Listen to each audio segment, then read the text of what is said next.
Hello, my fellow gamers. Welcome back to Mooney's bottomless pit of cringe. France. Need I say more? This really do be a French moment. I'm gonna look back on this video in 3 years and cringe at my awful sense of humor. Actually, I'm probably gonna look back on my entire involvement with this fandom and cringe. So, Adult Mooney, I just want you to know that I am aware this is very cringeworthy, except I don't care about your feelings. Also, remember to feed your sea monkeys. These videos always get really off topic. Okay, time to talk about France. Also, I feel like I didn't actually really talk about Britain's personality that much in his own video, so whoops. Hey. So today France is just kind of chilling. Like the UK, she doesn't have a colonialism addiction anymore. Took some serious rehab to get her out of it, though. That was a dumb joke. Okay, anyways, I like to imagine that France is a really wholesome character, but looking at French history, I feel like I can't really justify that. We'll just say that her character arc goes along the lines of she realizes that it isn't fun to be occupied by another country during World War II, and thus begins her redemption arc or whatever. I really don't have a lot to work with here. You need to forgive me. But yeah, present-day France is a lot less problematic than she was in the past. She's generally really sweet, but she can be salty if she doesn't like you. Since, like British history, French history is long and confusing, so I'm just gonna start things off around the time of the French Renaissance. So, while she's experiencing major cultural growth, she's also fighting Britain. 100 Years' War and all that, which wasn't actually 100 years, but I guess whoever named it couldn't count past that. But yeah, obviously that lasts a long time. It's generally accepted that France won, but the whole thing is more complicated than that, and it's something that my tiny brain can't really handle well enough for me to provide a quick summary. Sadly, France can't go 5 minutes without getting into another war, so she starts the Italian Wars, and that's a whole other mess. There's also the French War of Religion, and why are there so many goddamn wars? Okay, you know what? Let me list all of these wars between this point and the 7 Years' War, and you'll understand why I can't explain all of this. The 30 Years' War, the Franco-Spanish War, the War of Devolution, Devolution, I don't know how to fucking pronounce that. I'm sorry. The Franco-Dutch War, the War of the Reunions, the 9 Years' War, the War of Spanish Succession, the War of the Quadruple Alliance, the War of Polish Succession, the War of Austrian Succession. Do you see what I mean? That's like 11 wars in 150 years. Chill out, France. Okay, 7 Years' War. Long story short, France gets screwed by Britain, and, wait a minute, that's not what I meant. This keeps happening in these videos. Okay, France gets defeated by Britain and his allies, and she loses a frick ton of her colonies. I can just imagine her colonies in the Caribbean being like, oh cool, we're free now, and then Britain shows up and they all just like collectively sigh. So she hates Britain, and when America starts smacking him around, she's like, yes, I raised that boy. A wholesome parent-child relationship in Countryhumans is really rare, so I'll take what I can get. And then the French Revolution happens, and the best word I can come up with for the situation is clusterfuck. Also, the War of the First Coalition is going on while that's happening, so have fun, France. Time for Napoleonic France, yay! Which is also the same person as today France, because that's my headcanon, yay.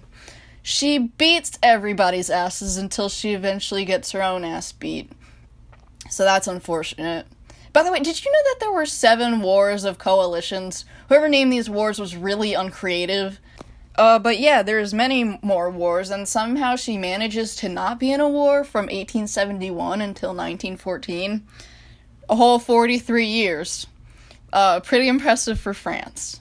Let's give her a pat on the back for that one. But then the streak is broken because an Uber driver took a wrong turn. The German Empire declared war on France and invaded her territory, and she wasn't having any of that. So she, Britain, the Russian Empire, Serbia, and a bunch of other countries, and also later America, drop-kick the Central Powers and win. Congratulations. Fun fact, the armistice of November 11th was signed in, I'm gonna butcher this, Compiègne. Don't yell at me, I know I messed that up. French language not compatible with my vocal cords.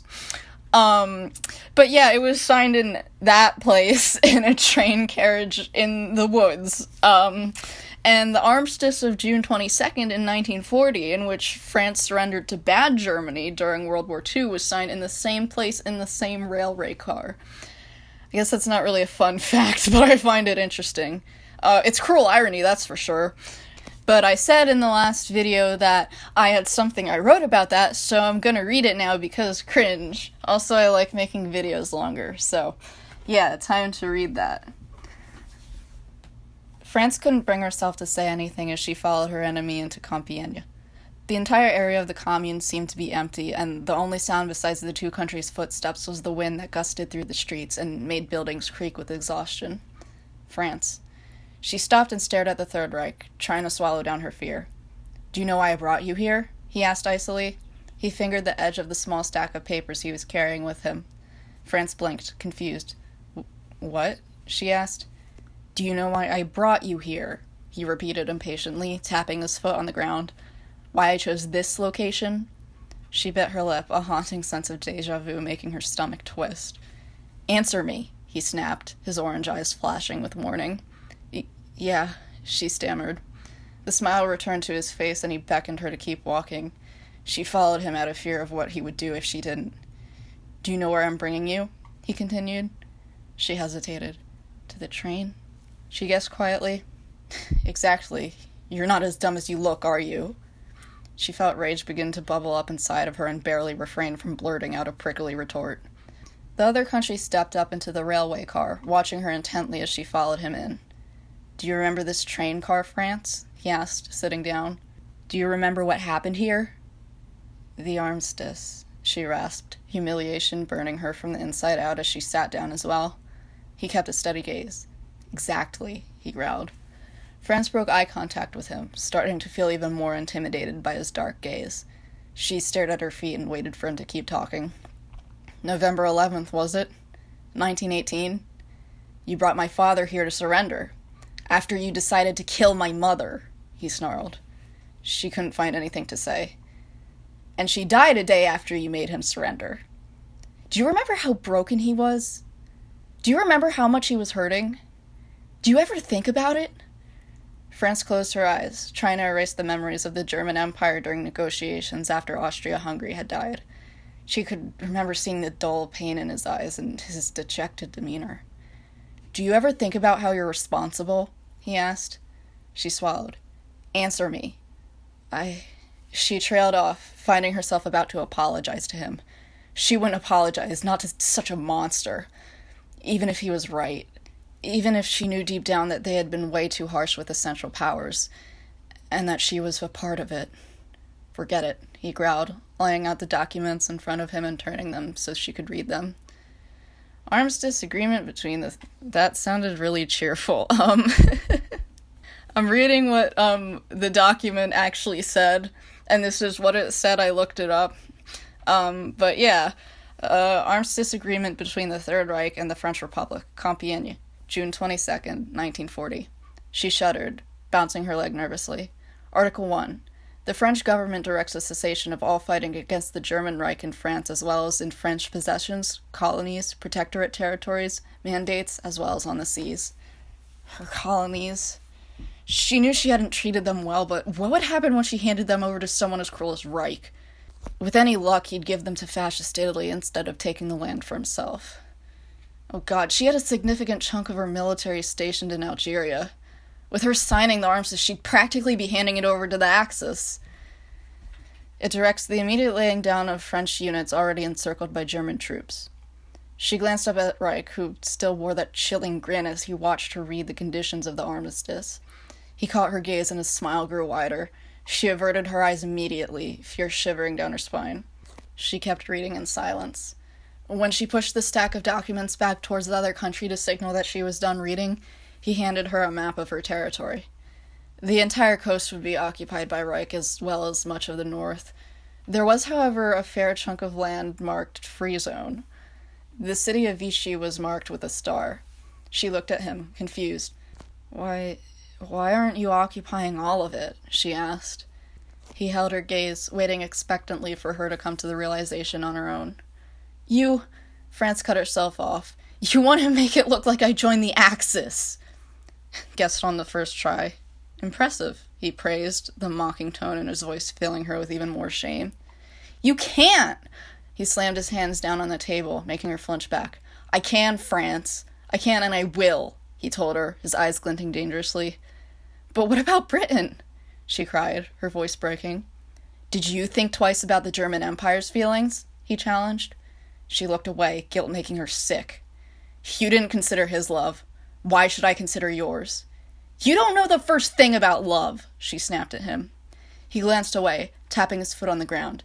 "Maybe I don't," he said after a moment, "but that isn't my problem. Love is a mental cage for the weak." She desperately searched for a way to respond.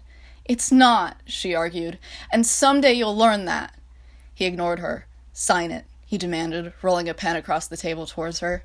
She picked it up and held it in her hand, realizing then how shaky she was. She tried to steady herself and brought the tip of it over to the line on the paper that was designated for her signature. Reich had already signed his name next to where hers was supposed to go. "Now," he warned when she hesitated. She found the courage to look up at him. "Why are you doing this?" she asked softly. He stared at her for a moment as he thought up a response. "Karma," he said at last. "What?" "I'm punishing everybody who wronged me." France scoffed. "Half of the countries you invaded didn't even do anything to you whatsoever," she pointed out, regaining her voice. "They were obstacles nonetheless," he told her. "I needed to take everything so I could get to you and your dearest United Kingdom," he mocked in his sing-song voice. Her temper boiled over and she stood up abruptly, bristling. "Don't you dare hurt him!" she snapped at him. He didn't even flinch. "You say that as if you think it's going to stop me." "Please." She stopped herself, hating that she'd resorted to begging. "Don't you dare hurt him," she growled again after regaining her composure, her hands balling up into fists. "Sign it," he told her, unimpressed. She snapped the pen in half in a petty act of defiance. In a quick motion, Reich pulled the handgun from his belt and pointed at her, his eyes blazing. "Sign it," he commanded, holding the weapon to her forehead, right between her eyes. Her heart nearly stopped and she struggled to breathe as fear made her freeze up. "Sign it now." With a shaky hand, she clutched the pointy end of the broken pen and scrawled her name across the paper above the line. She threw the pen to the ground, unable to stop tears from falling. "Happy?" she breathed. Rage, shame, and guilt all struggled against each other in her brain. He took the document, observing how it was stained with a few tears that had landed on it. Then he smiled. France felt her whole body shudder painfully as a white-hot burning feeling erupted in her head. It was gone in a few seconds, and she opened her teary eyes to see her reflection in the window of the train car. Her flag. Reich appeared darkly satisfied. "Welcome to the Axis, Vichy, France." Woohoo! Angst! So yeah, my headcanon is that Vichy, France isn't a separate country, and that she was puppeted by the German Jackass instead. So she kind of just had to deal with the Jackass, being a jerk to her all the time. I think that he would try to keep her under his thumb as best as possible, but she would, steal a plane or something and go see Britain when his back is turned. This whole video is dumb. So she has to live like that for 4 years, and then the gang comes and liberates her. Emotional moment. Once she pushes him out of her country, she has the opportunity to go on the offensive again, and she helps chase the German Jackass away. And then he commits toaster bath. What a noob.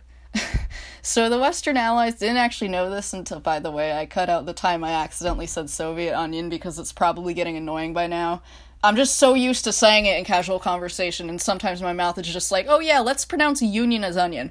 Anyways, the Soviet Union brings Germany to them after everything is over.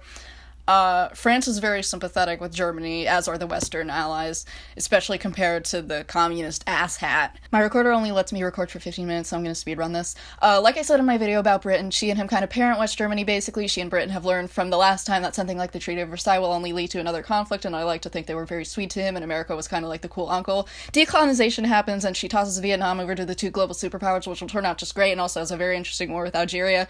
Other things happen, not much to be honest. Also, I know I didn't talk about Brexit in my last video, but I didn't care. Also, we still don't know the implications. Bye! Bye!